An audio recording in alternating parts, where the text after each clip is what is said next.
بسم اللہ الرحمن الرحیم۔ جماعت نہم کے عزیز طلباء و طالبات، السلام علیکم۔ میں پروفیسر طارق نعیم بدر، شعبہ اردو دا کنسیپٹ اکیڈمی اسلام آباد آپ سے مخاطب ہوں۔ عزیز طلباء و طالبات، پچھلے لیکچرز کے دوران ہم نے شعری و ادبی اصطلاحات اور علم بیان پہ بات چیت کی۔ امید واسق ہے کہ مطلع، مقطع، ردیف اور قافیہ، تشبیہ، ارکان تشبیہ، استعارہ اور ارکان استعارہ، کنایہ اور مجاز مرسل، یہ آپ لوگوں کو اچھی طرح سمجھ آ گیا ہوگا۔ گرامر پہ انشاءاللہ کچھ آگے چل کے ہم بات اور بھی کریں گے، جس میں خط لکھنا سکھاؤں گا میں آپ کو انشاءاللہ۔ درخواست کیسے لکھی جاتی ہے، مکالمہ کیا ہوتا ہے، روداد کسے کہتے ہیں، 3-4 چیزیں ہیں، یہ انشاءاللہ گرامر کے حوالے سے ہم ان پہ بات بھی کریں گے۔ پھر کچھ چیزیں ایسی ہیں جو آپ کی کتاب میں شامل ہیں، جن میں کچھ تعریفیں ہیں، مضمون کسے کہتے ہیں، غزل کیا ہوتی ہے، وغیرہ وغیرہ، اس پہ بھی انشاءاللہ ہم آگے چل کے گرامر میں بات کریں گے۔ مسلسل گرامر میں نے اس لیے نہیں پڑھائی کہ تھوڑا چیزیں جو ہیں وہ پھر بور ہونا شروع ہو جاتی ہیں، تو میں نے مناسب سمجھا ہے کہ آج ہم ایک نیا سبق پڑھتے ہیں اور اس کے بعد انشاءاللہ ساتھ ساتھ روٹین میں ہم چلتے جائیں گے۔ تو آج کے سبق کا نام ہے کاہلی۔ کاہلی جیسا کہ نام سے ظاہر ہے، اس کے معنی ہوتے ہیں سستی۔ تو سبق یہ لکھا ہوا ہے سر سید احمد خان کا، ان کا تعارف میں بیان کروں گا، بہت ضروری ہے۔ اس کی وجہ یہ ہے کہ پاکستان بنانے میں جن لوگوں کا کلیدی کردار رہا، جن لوگوں نے پاکستان بنانے میں سب سے اہم کردار ادا کیا، ان میں سے زیادہ تر لوگ سر سید احمد خان کے مدرسے، محمدن اینگلو اورینٹل سکول جو بعد میں ترقی کر کے علی گڑھ مسلم کالج بنا اور پھر مسلم یونیورسٹی بن گیا، علی گڑھ مسلم یونیورسٹی، جس کی بنیاد سر سید احمد خان نے رکھی، وہاں سے پڑھ کے جو لوگ نکلے، ان لوگوں نے پاکستان کو بنانے میں کلیدی کردار ادا کیا۔ اس لیے سر سید احمد خان کی جو حیثیت ہے وہ ہمارے لیے مسلم ہے، ہمارے لیے بہت قابل احترام ہے۔ ان کی ذات، ان کی ہستی ہمارے لیے مشعل راہ ہے۔ سر سید احمد خان کی ذات مسلمان قوم کے لیے ایک عظیم مصلح کی سی ہے۔ تو تعارف پڑھ لیتے ہیں، پھر ہم انشاءاللہ سبق بھی پڑھتے ہیں۔ تو سر سید احمد خان 1817 میں پیدا ہوئے اور 1898 میں آپ نے وفات پائی۔ سر سید کے مورث اعلیٰ شاہ جہاں کے عہد میں ہندوستان آئے۔ مورث اعلیٰ کے معنی بزرگ۔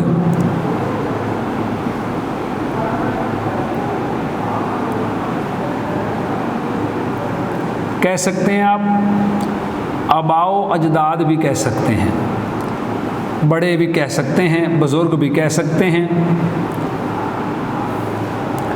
پھر لفظ ہے عہد، یہاں مراد ہے زمانہ، ویسے عہد کا معنی وعدہ بھی ہوتا ہے، یہاں پہ عہد کے معنی ہے زمانہ۔ تو شاہ جہاں جو کہ ایک مغل بادشاہ تھا، اس کے زمانے میں سر سید احمد خان کے جو بڑے تھے، آباء و اجداد تھے، اسلاف تھے، وہ ہندوستان آئے، مغلیہ دربار کے بڑے عہدوں پر فائز رہے، یعنی دربار سے وابستہ ہوئے شاہ جہاں کے دور میں بھی، اور ان کے بعد آنے والے جتنے بادشاہ تھے مغل بادشاہ، ان کے دور سے بھی ان کے بڑے وابستہ رہے۔ سر سید نے رواج زمانہ کے مطابق تعلیم پائی۔ اس زمانے میں جو رواج تھا، کیونکہ باقاعدہ سکول، یونیورسٹیاں، کالجز شاید اس طرح سے نہیں تھے، تعلیم یا تعلیمی نظام اتنا ترقی یافتہ نہیں تھا جتنا آج ہے، تو اس زمانے کے رواج کے مطابق، اس زمانے میں جو کتابیں رائج تھیں، جو سلیبس نصاب رائج تھا، سر سید احمد خان نے اس زمانے میں اس رواج کے مطابق تعلیم حاصل کی۔ سب سے پہلے عدالت میں بطور سرشتہ دار کام کیا، آج کل اس کو ریڈر کہتے ہیں انگلش میں، جج کے ساتھ بیٹھتا ہے۔ پھر ترقی کر کے منصف ہو گئے۔ منصف تو مراد یہاں پہ ہے انصاف کرنے والا، مانی جس کو انگلش میں کہتے ہیں آج کل جج۔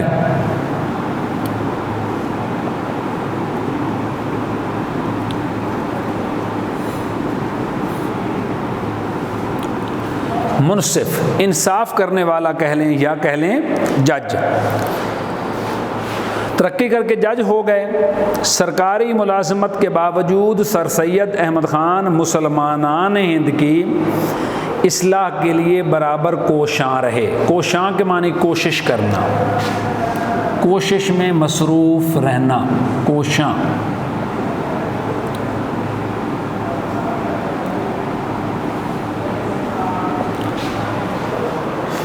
سرکاری ملازم تھے، انگریز اس وقت یہاں پہ قابض تھا، اس کے باوجود یعنی شاہ جہان کے بعد بھی آپ جو ہیں وہ جب شاہ جہان چلا گیا اس کے بعد انگریز یہاں پہ قابض ہو گئے۔ انگریزوں کے قابض ہو جانے کے باوجود آپ چونکہ سرکاری ملازم تھے لیکن اس کے باوجود مسلمانوں کی فلاح کے لیے کوشش کرتے رہے۔ انہوں نے پہلے ایک انگریزی سکول مراد آباد اور غازی آباد میں کھولا، یعنی انہوں نے ایسے 2 سکول کھولے جہاں پہ انگریزی ذریعہ تعلیم تھا یا انگریزی میں تعلیم وہاں پہ دی جاتی تھی۔ ایک بات بیٹا سمجھنی بڑی ضروری ہے کہ یہ اس زمانے کی بات ہے جس زمانے میں کچھ علماء کرام نے مسلمانوں پہ انگریزی تعلیم حرام قرار دے دی تھی، فتویٰ دے دیا تھا کہ مسلمان جو ہیں انہیں انگریزی تعلیم حاصل نہیں کرنی چاہیے ورنہ وہ کافر ہو جائیں گے۔ متشدد لوگ تھے اس زمانے میں، یہ وہ پہلے شخص تھے جنہوں نے انگریزی سکول جو ہے وہ مراد آباد اور غازی آباد، یہ دونوں انڈیا کے بھارت کے شہر ہیں، وہاں پہ سکول کھولے۔ 1875 میں علی گڑھ کالج کی بنیاد رکھی۔ 1875 میں انہوں نے علی گڑھ مسلم کالج کی بنیاد رکھی جو آج کل بطور یونیورسٹی بھارت میں کام کر رہا ہے۔ جو بعد ازاں سے مراد ہوتا ہے بعد میں کیا ہوا، ہندی مسلمانوں کا، ہندوستان میں رہنے والے مسلمانوں کا سب سے اہم تعلیمی، سیاسی اور ادبی مرکز قرار پایا۔ یہ وہی بات ہے جو میں نے سبق شروع کرنے سے پہلے آپ سے کی تھی کہ علی گڑھ صرف ایک کالج یا سکول یا ادارہ یا یونیورسٹی نہیں تھی، بلکہ علی گڑھ بیٹا ایک سوچ کا نام ہے، ایک تحریک کا نام ہے۔ جو لوگ وہاں پہ پڑھ کے وہاں سے نکلے، علی گڑھ کے ماحول نے ان کے دماغ کو، ان کے شعور کو اعلیٰ سطح پہ پہنچا دیا، عروج پہ پہنچایا، اور ان کے جو ذہن تھے، ان کا جو دماغ تھا، ان کی جو سوچیں تھیں، وہ ایک ترقی پسند، اصلاح پسند انسان کی سی تھی۔ پھر کیا ہوا؟ پھر یہ ہوا کہ انگریزی سے اردو میں تراجم کے لیے سائنٹیفک سوسائٹی قائم کی، ایک سوسائٹی بنائی، اس میں کچھ لوگ بھرتی کیے، کیونکہ اس زمانے میں اردو کا دامن اتنا وسیع نہیں تھا۔ اردو کے دامن میں اتنی وسیع و عریض قسم کی ادب نہیں تھا، شاعری نہیں تھی، مضامین نہیں تھے، ناول نہیں تھے، یعنی اردو ادب اتنا ترقی یافتہ نہیں تھا۔ تو سر سید احمد خان نے مناسب سمجھا کہ انگریزی ادب چونکہ بہت پرانا ہے تو اس میں ایک بے شمار کتابیں ایسی ہیں جو اردو میں مدد دے سکتی تھیں ہماری اصلاح کے لیے، ہمارے مسلمانوں کی ترقی کے لیے۔ تو سر سید احمد خان نے اس بات کو اس طرح استعمال کیا کہ انہوں نے سوسائٹی قائم کر دی جو انگریزی سے مضامین جو ہیں وہ تراجم کر کے، ترجمہ کر کے اردو میں منتقل کرتے، پھر وہ مضامین مسلمانوں کو پڑھائے جاتے، جس سے ایک گنا گوں فائدہ ہوا۔ 1870 میں علمی و ادبی رسالہ تہذیب الاخلاق جاری کیا۔ اس رسالے کی پروردہ نسل نے ہماری اجتماعی زندگی پر گہرے اثر ڈالے۔ پروردہ کہتے ہیں پالی ہوئی، پالا ہوا یا پالی ہوئی؟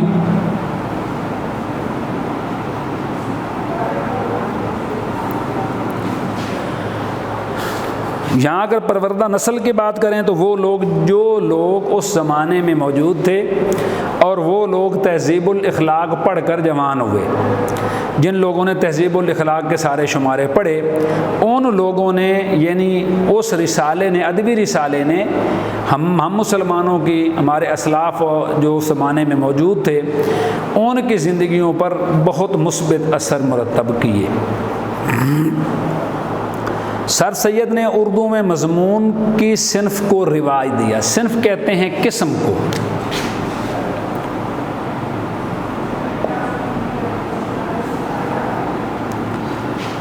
اردو کی بہت ساری اقسام ہیں، ادب کی، شاعری میں بہت سی اقسام ہیں، نثر میں بہت سی اقسام ہیں، چند بیان کرتا ہوں۔ کہانی ہے، داستان ہے، ناول ہے، مضمون ہے، خاکے ہیں، بہت ساری چیزیں ہیں۔ تو سر سید احمد خان وہ پہلے شخص تھے جنہوں نے اردو میں مضمون لکھنے کا اور با مقصد مضمون لکھنے کا رواج ڈالا۔ اس سے پہلے عام طور پہ جو مضامین تھے وہ نہیں لکھے جاتے تھے، کہانیاں، ناول، خاکے وغیرہ لکھے جا رہے تھے، سطحی ادب موجود تھا اردو میں، لیکن مضامین لکھنے کی جو بنیاد ہے وہ سر سید احمد خان نے ڈالی۔ خود کثرت سے مضامین لکھے، آپ خود بہت زیادہ مضمون لکھے، اور اپنے رفقا سے، رفقا رفیق کی جمع ہے جس کے معنی ہوتے ہیں دوست۔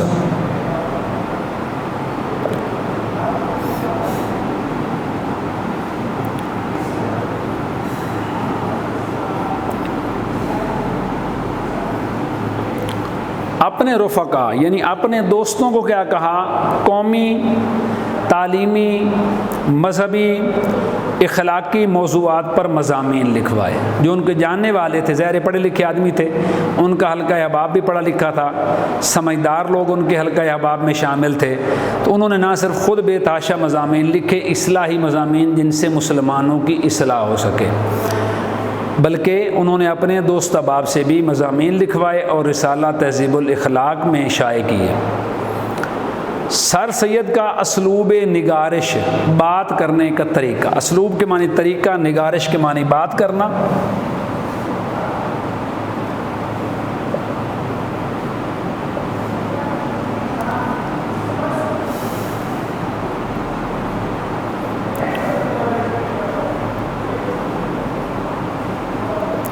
بات کرنے کا طریقہ، انداز بیاں بھی لکھ سکتے ہیں آپ۔ لفظ ہے سادہ، سہل، سہل کے معنی آسان۔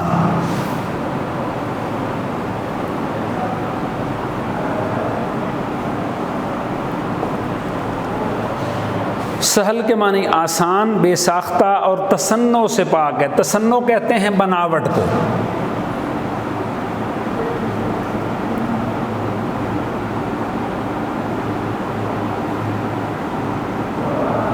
تصنع کے معنی بناوٹ، یعنی ان کے لہجے میں ہمیں بناوٹ نہیں ملتی۔ بابائے اردو ڈاکٹر مولوی عبدالحق صاحب کہتے ہیں مین جملہ، یعنی جس کو انگلش میں کہتے ہیں ٹوٹل، یعنی بات اگر ختم کریں تو ہم کہہ سکتے ہیں کہ مین جملہ بے شمار احسانات کہ جو سر سید نے ہماری قوم پر کیے، ان کا بہت بڑا احسان اردو زبان پر ہے۔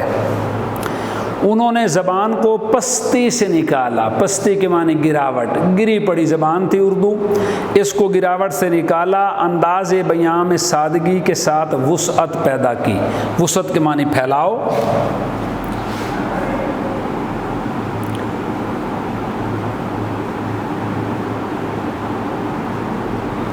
بات کو کھول کے بیان کرنا، وسیع کر کے بیان کیا۔ پھر کیا ہوا؟ کہا کہ سنجیدہ مضامین کا ڈول ڈالا۔ ڈول ڈالا سے مراد یہاں پہ ہے کہ ان کو شروع کیا۔ ڈول ڈالنا سے مراد یہاں پہ ہے آغاز کرنا۔ جدید علوم کے ترجمے کرائے، بے لاگ تنقید، بغیر کسی لگی لپٹی کے، بغیر کسی کا لحاظ کیے، تنقید اور روشن خیالی سے اردو ادب میں انقلاب پیدا کیا۔ سر سید ایک بڑے مصلح اور معمار قوم ہونے کے علاوہ اعلیٰ درجے کے مصنف بھی تھے۔ دو لفظ آئے، مصلح اور معمار قوم۔ مصلح کے معنی بیٹا ہوتا ہے اصلاح کرنے والا، ٹھیک کرنے والا،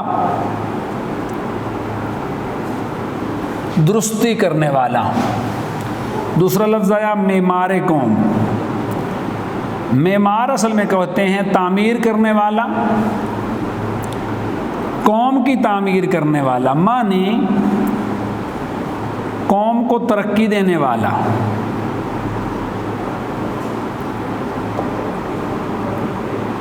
قوم کو ترقی دینے والا۔ انہوں نے چھوٹی بڑی 30 سے زائد کتابیں لکھی، یعنی آپ نے 30 سے زائد کتابیں لکھی، تقریریں، خطوط اور مضامین کے مجموعے ان کے علاوہ ہیں۔ ان کی اہم تصنیف کی جمع ہے، جس کے معنی ہوتے ہیں کتابیں یا کتاب۔ ان کی اہم کتابیں ہیں کچھ، ان میں سے کچھ کا نام میں بتا دیتا ہوں۔ ایک کتاب ہے آثار السنادید، رسالہ اسباب بغاوت ہند، تبین الکلام، خطبات احمدیہ اور تفسیر قرآن۔ یہ ان کی چند کتابیں ہیں جو انہوں نے لکھیں۔ 30 سے زائد کتابوں کے وہ مصنف ہیں۔ یہ چند کتابیں ہیں جن کا ذکر میں نے آپ کے سامنے کیا۔ تو یہ تھا سر سید احمد خان کا مختصر سا تعارف۔ تو دوبارہ سے بتا رہا ہوں بیٹا، الفاظ معنی میں نے سارے بورڈ پہ لکھ دیے، کچھ میں نے زبانیں بھی بتا دیے۔ تو آپ لوگوں نے بات مانتے ہوئے کرنا یہ ہے کہ جب بھی آپ لیکچر سننا شروع کرتے ہیں، آپ کتابیں کھول کے بیٹھا کریں، پینسل کاپی لے کے بیٹھا کریں، تمام نکات جو بیان کیے جاتے ہیں یہاں سے وہ سارے آپ لکھا کریں۔ الفاظ کے معنی آپ نے ایک نوٹ بک پہ لکھنے ہیں۔ آگے جب یہ سبق ختم ہوگا تو میں مشق کرواتا ہوں، آپ نے وہ مشق بھی اپنے پاس نوٹ بک پہ تحریر کرنی ہے۔ یہ آپ لوگوں کا کہہ لیں کہ ایک روٹین ورک ہے، اس میں کسی قسم کی کوئی تبدیلی نہیں ہے۔ الفاظ کے معنی نوٹ بک پہ لکھنے، مشقیں نوٹ بک پہ کرنی ہیں، ساری سوال و جواب خوبصورت بنائیں نوٹ بک، کٹے ہوئے مارکر سے سوال لکھیں، پینسل سے بال پوائنٹ سے اس کے جواب لکھیں، دونوں طرف حاشیہ لگائیں، کوشش کریں نیلا اور کالا مارکر یوز کریں اور کوئی مارکر یوز نہ کریں۔ تو یہاں تک تھی آج کی بات چیت۔ انشاءاللہ کل ہم سبق پڑھیں گے کاہلی، تو تب تک کے لیے اجازت دیں، انشاءاللہ ملتے ہیں اگلے لیکچر میں۔ بہت شکریہ، اللہ نگہبان۔